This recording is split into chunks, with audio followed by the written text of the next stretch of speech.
Hello everyone, welcome to IFS.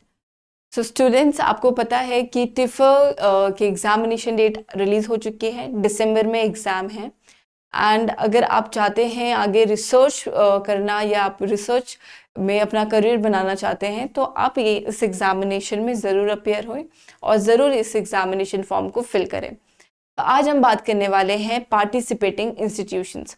सो आप एक बार जब टिफर एग्ज़ाम क्वालिफाई कर लेते हैं तो कौन कौन से इंस्टीट्यूट्स हैं या पार्टिसिपेटिंग इंस्टीट्यूट्स हैं जो कि स्कोर कार्ड, जहाँ पे हम बोल सकते हैं कि हमारे टिफर क्वालिफाई करने के बाद आप एडमिशन ले सकते हैं। तो देखते हैं क्या क्या हमारे पास इंस्टीट्यूशंस हैं। तो अगर हम बात करें ACTREC की, जिसका फुल फॉर्म है advanced centre for treatment research and education in cancer. So यहाँ पे कैंसर से रिलेटेड जो भी रिसर्च है यहाँ पे या प्रोजेक्ट्स हैं यहाँ पे कंडक्ट करवाए जाते हैं, जो कि लोकेटेड है मुंबई में। और साथ में आप देख सकते हैं कि लिंक भी प्रोवाइडेड है। आगे कोई भी इंफॉर्मेशन चाहिए, आपको कोई भी अपडेट चाहिए कि क्या क्या रिसर्च कंडक्ट करवाए गए हैं और कंडक्ट करवाने वाले हैं, वो सारी इंफॉर्मेशन आपको इनकी ऑफिशियल साइट पे मिल जाएगी। नेक्स्ट है Ashoka university, then Bose institute जो कि है कोलकाता में। सो ये हमारे कुछ इंस्टीट्यूट्स हो गए। CCMB. So CCMB is Center for Cellular and Molecular Biology, which is located in Hyderabad. So आप यहाँ पे अगेन देख सकते हैं, यहाँ पे हमारे पास लिंक भी प्रोवाइडेड है। आप लिंक पे आगे क्लिक करके देख सकते हैं कि कौन क्या क्या डिटेल्स है, क्या रिसर्च यहाँ पे कंडक्ट करवाए जाते हैं CCMB में। Next is CDFD. So CDFD is Center for DNA Fingerprinting and Diagnostics, Hyderabad. तो जैसे CCMB हैदराबाद में है, अगेन हमारे पास CDFD भी हैदराबाद में ही लोकेटेड है। IMSC, institute of mathematical sciences, Chennai. तो मैथमेटिकल साइंसेस के लिए अगर आपको आगे ऑप्ट करना है तो आपके पास जो इंस्टीट्यूट रहेगा वो रहेगा IMSC, जो कि लोकेटेड है चेन्नई में। तो आप देख सकते हैं कि हमारे पास इंस्टीट्यूट्स कितने सारे हैं। आप कहाँ कितनी सारी जगहों पे आप जा सकते हैं रिसर्च करने के लिए। आपका जो भी स्पेसिफिक इंटरेस्ट है, जिस भी टॉपिक में इंटरेस्ट है, आपके पास वैसे इंस्टीट्यूट्स भी अवेलेबल है अगर आप टिफर एग्जाम क्वालिफाई करते हैं। MSLS, so Manipal school of life sciences, Manipal academy of higher education, Manipal. So ये हमारे पास मणिपाल में अवेलेबल है ये institute. NBRC is national brain research centre. तो ये आपको अगर जैसे आप देख सकते हैं ब्रेन रिसर्च सेंटर हो तो ब्रेन या न्यूरोलॉजी हम बोल सकते हैं। तो इससे रिलेटेड अगर आपको कोई रिसर्च करनी है तो आपके पास है NBRC। सो आपको सिर्फ रिसर्च करने का नहीं, आपको बेस्ट आप रिसर्च कर सकते हैं। आपके पास बेस्ट लैब का एक्सपोजर मिलेगा। सारी चीज़ें आपको इतने बेस्ट इंस्टीट्यूट से या हम बोल सकते हैं प्रेस्टिजियस इंस्टीट्यूट से आपको काम करने को मिलेगा अगर आप टिफर एग्जाम क्वालिफाई करते हैं। Next is NCCS, national centre for cell science, Pune. So ये हमारा पुणे में अवेलेबल है, national centre for cell science. Okay. Next is NIBMG.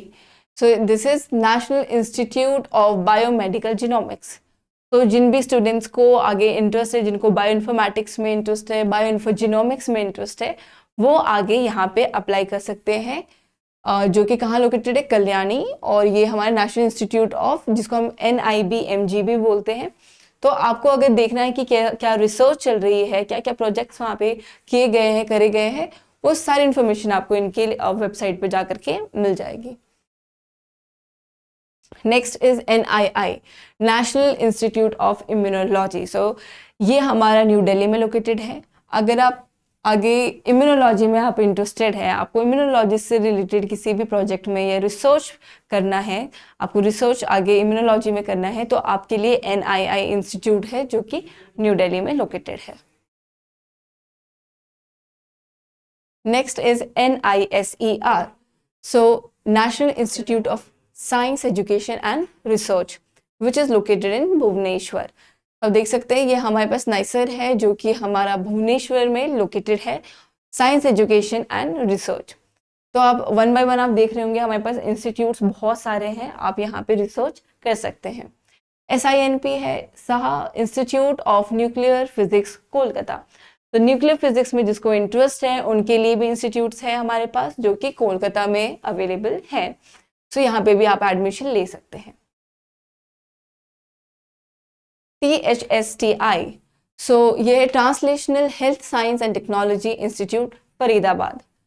Next is TIFR which is Tata institute of fundamental research. So अभी हमारे पास TIFR के under बहुत सारे institutes है, 3 इंस्टीट्यूट्स है जो कि आपको अगर आप देख सकते हैं यहाँ पे बायोलॉजिकल साइंसेस में अगर आपको आगे जाना है तो आपके पास है DBS जिसे हम बोलते हैं डिपार्टमेंट ऑफ बायोलॉजिकल साइंसेस जो कि लोकेटेड है मुंबई में। नेक्स्ट है NCBS जिसका फुल फॉर्म आप देख सकते हैं national centre for biological sciences. तो ये हमारा बेंगलोर में है अवेलेबल। तो आप यहाँ पे NCBS अगर आपको बायोलॉजिकल साइंसेस अगर आपको बायोलॉजिकल साइंसेस में आपको रिसर्च करना है तो आप यहाँ पे एडमिशन ले सकते हैं। Now we have TIFRH, TIFR centre for interdisciplinary sciences Hyderabad. So H means Hyderabad. तो आप देख सकते हैं हमारे पास TIFR के अंडर हमारे पास मुंबई में है, बेंगलोर में है एंड देन हैदराबाद में। सो ये हमारे पास 3 इंस्टीट्यूट्स है जो कि TIFR के अंडर आते हैं। सो आइसर है जो Indian institute of science education and research. So Eicher हमारे पास है आइसर BH जिसे हम बोल सकते हैं Berhampur, then IISER K Kolkata, IISER P Pune and then IISER TVM Thiruvananthapuram and then IISER T Tirupati. So ये आइसर हमारे इतने सारे आइसर्स आप देख सकते हैं।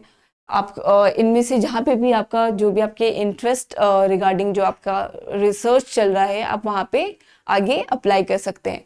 तो आपने देखा हमारे पास कितने सारे इंस्टीट्यूट्स हैं जो कि टिफ या TIFR एग्जामिनेशन को क्वालिफाई करने के बाद आप एलिजिबल होते हैं। सो यहाँ पे अगर आपको रिसर्च करना है तो TIFR एग्जामिनेशन आपके लिए बेस्ट एग्जामिनेशन है, आपको ज़रूरी एग्जामिनेशन देना चाहिए। और यहाँ पे आपको एक्सपोजर्स भी आपको माइंड ब्लोइंग एक्सपोजर्स मिलते हैं, लैब्स आपको बहुत अच्छे मिलते हैं, रिसर्च करने का आपको नई नई यहाँ पे आपको आप देख सकेंगे इंस्ट्रूमेंट्स बहुत सारे होते हैं, नए इंस्ट्रूमेंट्स होते हैं, तो आपको सारी चीज़ों को यूज़ करने का यहाँ पे मौका मिलता है TIFR एग्ज़ाम क्वालिफाई करने पे। सो अभी जैसे कि मैंने आपको बताया कि फॉर्म भी आउट हो चुके हैं। अगर आपका इंटरेस्ट है आगे रिसर्च करने के लिए तो आप यहाँ पे अप्लाई कर सकते हैं। So all the best and happy learning.